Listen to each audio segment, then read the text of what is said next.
But the greater St. Louis area also experienced some serious damage. Collinsville, Illinois sustained damage. The wind tore the roofs off some downtown businesses. Now, the storms also knocked down power lines, and right now, parts of the Grove are also still without power, and residents are hearing it could take a week to be restored. We're also learning more about a woman who died in the Grove during last night's storms. Severe weather brought a tree down on top of her car while she was inside of it. Now, police say the woman was 33 years old, but she still has not been identified.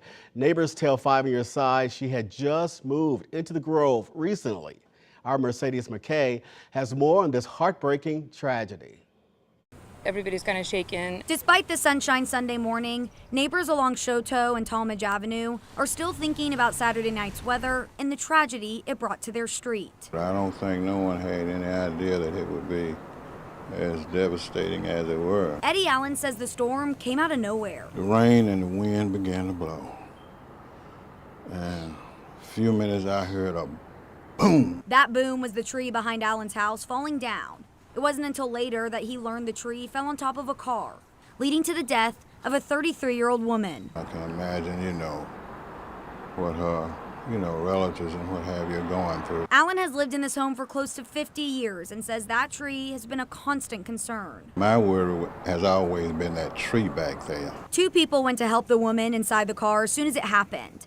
They said she was responsive and talking to them while they frantically called 911. My understanding is that they sat there with her for like at least 30 to 40 minutes and she was still alive, and then until she was not. Tatiana Tolnikova owns the Handlebar in the Grove neighborhood. She says one of her employees and another business owner tried to save the woman. He just couldn't sleep all night, and I mean, it makes sense, like watching a life just waste away like this out of nowhere. While most of the area is at a loss for words, many are trying to wrap their heads around just how short life can be. I think the lesson I've learned from this is again and again is just like appreciate every day you have on this earth, because you never know when it's going to be the last one. In St. Louis, Mercedes McKay, 5 on Your Side.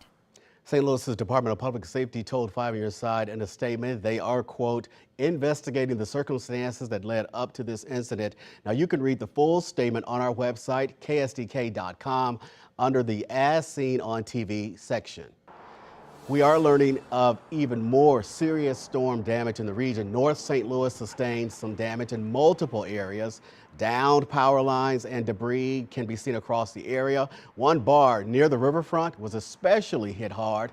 Some people were inside KJ's bar in North City enjoying karaoke night when the storm hit. Now, the owner describes the severe weather as something he has never seen before.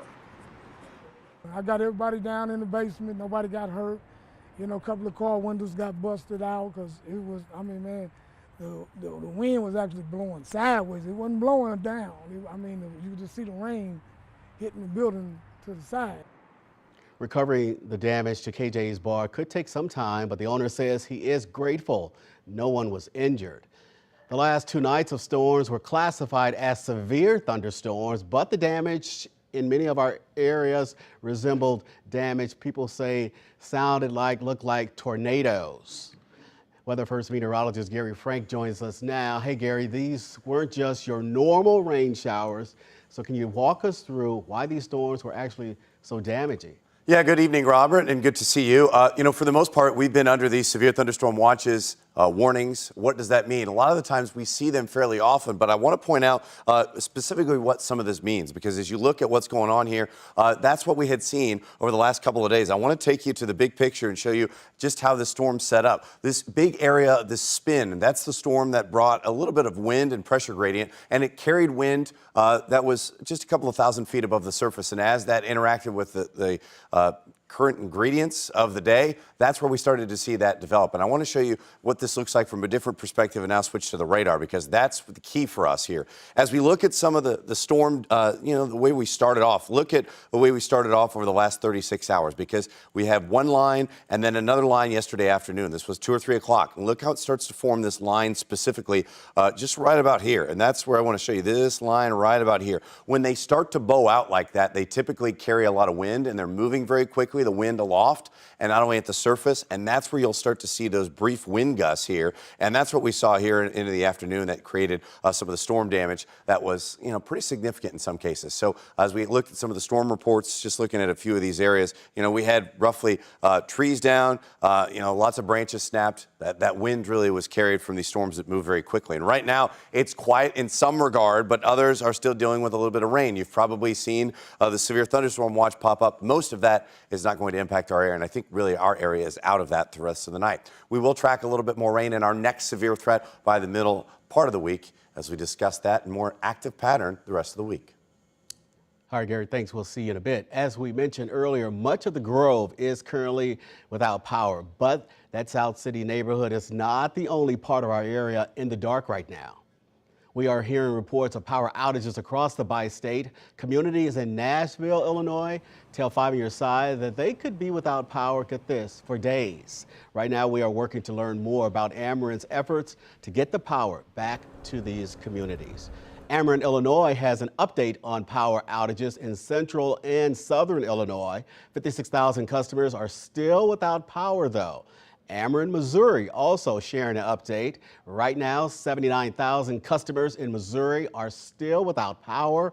Ameren says they are actively working to restore power to areas across the St. Louis region. They did not give a specific timeline on when power will be restored. They did, however, say additional crews are on their way from surrounding states. Now, if you were impacted by the severe weather, we have made it easier to find resources in your area. Just text the word resources to 314-425-5355, and we will send a link of information and resources straight to your phone. A block party turns deadly. What we know about a mass shooting in Baltimore that killed 2 people and sent dozens more to the hospital. It's been more than 100 years since Metro East race riots turned into a massacre, the way the city of East St. Louis is now honoring the lives lost.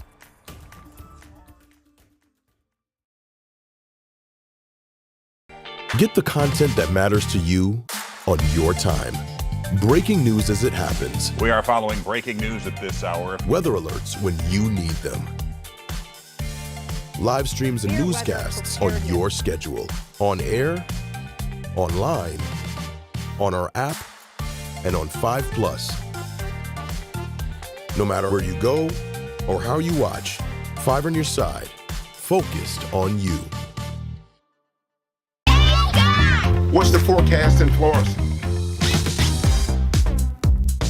What's it like in Belleville? No matter where you are. What's the forecast in St. Peter's? Or how you get your weather. We know you want the forecast for your backyard. And you want it now. Right here and right now. The 5 on Your Side Weather First team. Focused on you. Most people think this is St. Louis, but we know better. It's our neighborhoods, our people, and that's our focus. Because no story is bigger than the one that affects you. 5 on Your Side, focused on you. An investigation is underway in South Baltimore, Maryland, following a horrific mass shooting early Sunday morning. An 18-year-old woman and 20-year-old man were killed and 28 others injured during an annual neighborhood block party. Right now, 3 of those victims remain in critical condition. Shelly Mulashi, has the latest. All of Baltimore is grieving the lives that we lost here, and our hearts are with all those who are still recovering at the result of this mass shooting. Tragedy strikes this 4th of July weekend in South Baltimore, Maryland. I want those who are responsible to hear me very clearly. We will not stop until we find you. An annual block party to celebrate the city's Brooklyn neighborhood ends with gunshots and dozens of people running for their lives. Our hearts and prayers are going out to the families, sending out to the families and friends of these victims, as well as the community and our entire city. This is an extensive crime scene. Our detectives are going to be here quite a while. If anyone saw anything or knows anything, please call 911. According to police, 9 victims were transported to area hospitals, and at least 20 other victims walked into hospitals in the area. Baltimore Mayor Brandon Scott is outraged and described the incident as a reckless, cowardly act. It also highlights again the real need to deal with guns and illegal guns and access to them, not just in Baltimore City, but across this country.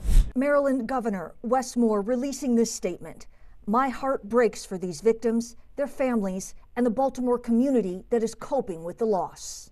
Right now, Baltimore investigators are working to find a suspect or suspects, along with a motive for the shooting.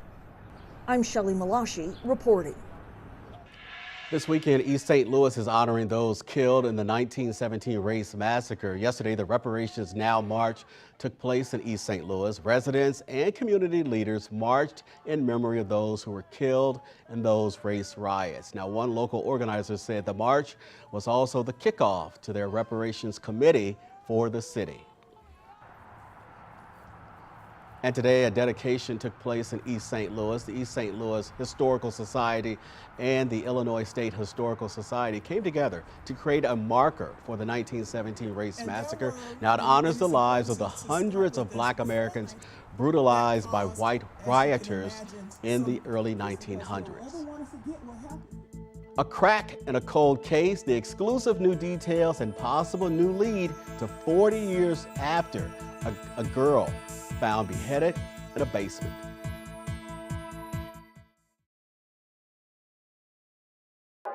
Most people think this is St. Louis, but we know better. The real St. Louis isn't a postcard.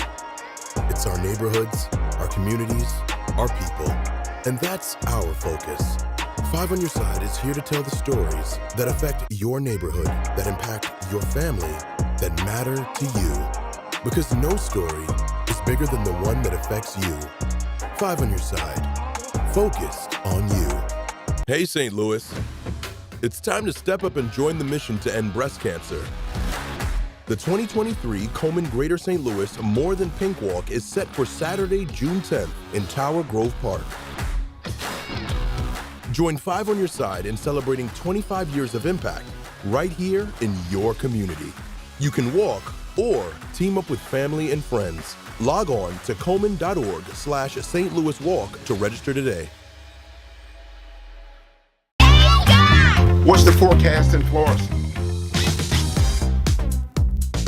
What's it like in Belleville?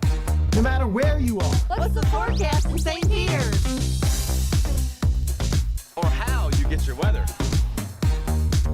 We know you want the forecast for your backyard. And you want it now. Right here and right now. The 5 on Your Side Weather First team, focused on you. 5 on Your Side has exclusive new details about a potential lead in a case that has haunted St. Louis detectives for 40 years. Now it involves the body of a little girl who was found beheaded in the basement of a vacant building. She remains unidentified, and so does her killer. Our Christine Byers explains why homicide detectives are excited about a social media post and how it could finally unlock the answers they've been searching for all this time. Now, we want to warn you, some of the details and images in this story could be disturbing for some viewers. You know, on the surface, there certainly seems to be information in that post. We caught up with St. Louis Police Sergeant Charlie Wall at the vacant lot where this apartment building once stood in the 5600 block of Clemens Avenue. It was vacant on February 28, 1983, when 2 men told police they went in hoping to find something to fix their car. Instead, they made a grisly discovery when they flicked on a cigarette lighter in the dark basement. The decapitated body of a little girl lying on her stomach. A cold case of this magnitude, I think at various points over the years, it's received some national attention. Yes. She was naked from the waist down, wearing only this bloody yellow V-neck sweater. This red and white rope bound her hands behind her back. Her nails were painted red, but sloppy, like any child painting their own nails would do. It's unimaginable. And it proved impossible to solve. Anybody that had anything to do with this case in its early days was doing everything in their power to try to solve it at that point in time. And here we are, this many years later. 10 years ago, police exhumed her remains to do further DNA testing. They've combed through multiple databases that have led to breaks and other seemingly unsolvable cold cases across the country. nothing has ever clicked in this case. Then, just 1 month ago, this post titled "Trying to Find Missing Sister" by a poster named Finding Janetta on the website Reddit popped up. In it, the author writes she and her older sister had different fathers and lived with their maternal grandmother after their mother went to jail in 1981. The poster says she remembers her sister's father picking her up just after New Year's in 1983 and never letting her or her mother ever see her again. The remains of the little girl, who has become known as Little Jane Doe, were found about a month later. Other specific details from the post include a birth date of May 15, 1973, which would have made her 9 years old at the time she last saw her sister, and within the 8 to 12-year-old age range forensic experts believe the remains fall. A possible name, Janetta Brooks. References to the little girl's father having ties to Terre Haute, Indiana, and St. Louis. Relatives of the child's father confirming that they haven't seen the child since Valentine's Day in 1983 either. The level of detail that is contained within this post, there seems to be a fair amount of information that could potentially fit with the information that investigators already know. But whoever Finding Janetta is has gone dark. 5 on Your Side posted a comment asking the author to respond. We haven't heard back, and neither have the police. You know, we have to hold out hope that there's somebody that knows something, somebody that maybe, just saw a child walking down the street around that time, February 28th of 1983. A little girl in a yellow sweater. Christine Byers, 5 on Your Side. We have posted the entire Reddit post on KSDK.com. Now, if you have any information on the case, call St. Louis Police at 314-444-5731. Or if you'd like to remain anonymous, Crime Stoppers can be reached at 866-371-TIPS. With the holidays just a couple of days away, 4th of July celebrations are happening across the St. Louis area, and first responders are asking you to be cautious with fireworks. In fact, the St. Louis Fire Chief tells us he hopes you will leave the fireworks up to the professionals. Also, fireworks are illegal in St. Louis City and St. Louis County. Fireworks are permitted with restrictions in Franklin, Jefferson, and St. Charles counties, but they are not permitted in the city of St. Peters. And most fireworks are illegal in the state of Illinois. This weekend, storms also canceled or postponed some 4th of July events. To find out about cancellations and to find other professional fireworks shows happening in the coming days, just text the word fireworks to 314-425-5355 and we will send you a list. Now, as we've been talking about this weekend's severe weather, how it left many people without power, it's still a little cool today, but Gary, it's going to be another hot week to not have air conditioning, right? Yeah, it will. And, it's not going to be as hot. We're not going to push that 100-degree mark that a lot of us saw ahead of those storms, which that was all part of the everything that kind of built up to what we had. And then you add some of the other atmospheric dynamics that all mesh together, and you see them really at play in the afternoon each day. As we continue to have that lift, that storm system that impacts us, we still have a few dragging showers that are those puffy cumulus clouds where it's sunny one moment and a few minutes later it rains. And that's what we're looking at in St. Charles. And you'll see that not only dragging a line through the city, but also through St. Charles at times. And I think we're still not done with that. We probably still have another 3 to 4 hours that's going to impact us. I want to zoom in on a few spots like St. Clair, Sullivan, Oak Hill, Union, Gray Summit, some light rain as well, even to the north from Carrollton and Richwood. We still see a few of these showers. Not severe. They will provide some brief bursts of heavy rain that send you inside for 15 minutes and they move on. That's the way this is setting up for the next couple of hours. And as a result, our temperatures are cooler depending on where we've seen more of that rain. We're at 76 in Lake St. Louis, a very murky Lake St. Louis, I might add, 83 in Cahokia Heights. So there's spots that haven't seen all that rain. And I think that over the next couple of hours, we'll continue to see a few of those showers that get out of here and then eventually overnight that ends. And, I think for the most part, we're going to see maybe a little patchy fog, but it should dry out as we continue to see our temps fall into the upper 60s with our sunset at around 8:30 still.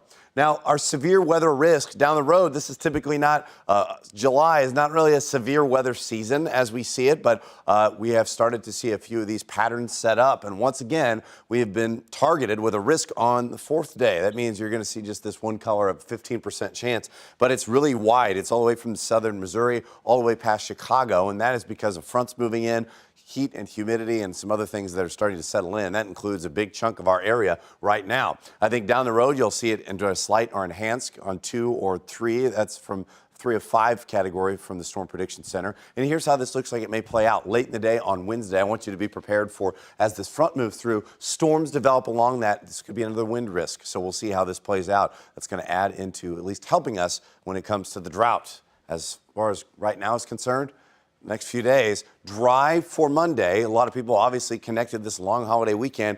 An isolated storm chance for the holiday, a few storms on Wednesday. That's the targeted day for our next severe threat. And then I think Friday, Saturday, and Sunday, we'll start to see a better chance as well over the next few days. Thanks a lot, Gary. We'll definitely be keeping an eye on that, especially the 4th of July forecast. Thanks a lot. We'll check back with you. Mosquitoes are everywhere this time of the year, and sometimes those bug bites can be dangerous. Our Verified team breaks down the types of mosquito bites and how you can protect yourself.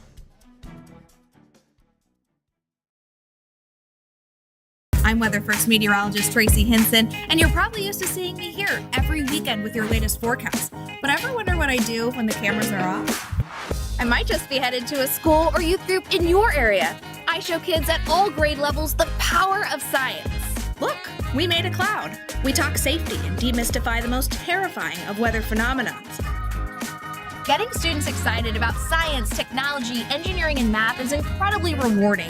But the best part of all is knowing that the next 5 on your side meteorologists might just be in one of our classrooms, and I can't wait to meet them. Hey, St. Louis. It's time to step up and join the mission to end breast cancer. The 2023 Komen Greater St. Louis More Than Pink Walk is set for Saturday, June 10th in Tower Grove Park. Join 5 on your side in celebrating 25 years of impact right here in your community. You can walk or team up with family and friends. Log on to komen.org/St. Louis Walk to register today. Get the content that matters to you on your time. Breaking news as it happens. Weather alerts when you need them. On air, online, on our app, and on 5+. No matter how you watch, 5 on your side, focused on you. Mosquito season is underway in most of the United States. Here's Verify's Adrian Dattel with 3 facts about these pesky insects and tips on how to keep them away.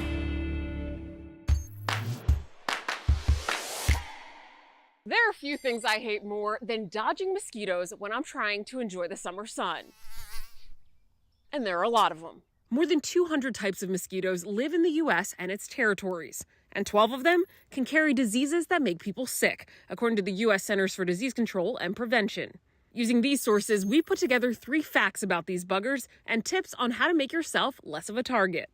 Fact 1.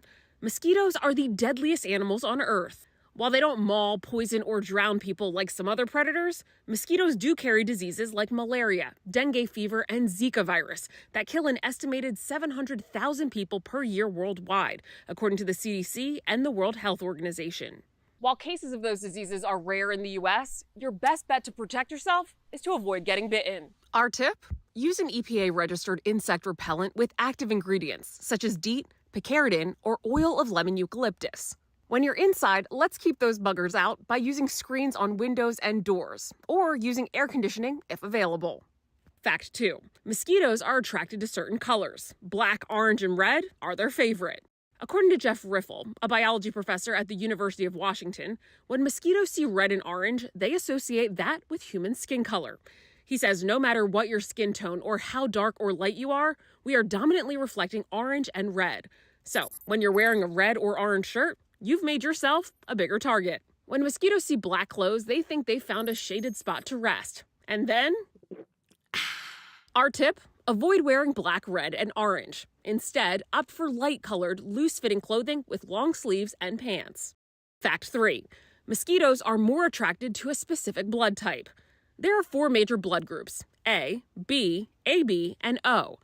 Folks with O-type blood tend to be preferred hosts for mosquitoes, and those who are type A are least preferred among the blood types. In addition to having type O blood, there are other factors that can attract mosquitoes, including sweating, drinking alcohol, and higher body temperatures. Our tip: while you can't change your blood type, you can change what you do while you're outside. So, limit alcohol consumption and excessive sweating as much as possible. We have even more facts about mosquitoes and tips to keep them away on our website. Just scan this QR code to read the article. With your Verify and a renewed hope that I won't be covered in bug bites this summer, I'm Ariande Till. So what can we verify for you? Send us an email to verify@ksdk.com. And meteorologist Gary Frank joins me now again with one final look at the weather. So yeah, still dodging off and on rain here and there. You'll see that by sunset, off and on rain. You'll see these widely scattered showers. Just know that if you're out and about this evening, we'll run into that. I think any severe threat is way out of our area. You'll see some of those deeper shades of red close to Carbondale. That's still running across your screen off and on throughout tonight. But for the most part, we'll continue to stay relatively dry with 10 to 15-minute breaks in the rain. All right, Gary, thanks a lot. A lot of folks will definitely be watching and paying attention. All right, that's all for us at 5 on your side at 5. Thanks for tuning in, and we will be right back here for the broadcast and 5 on your side at Plus tonight at 10. Have a great day, everybody.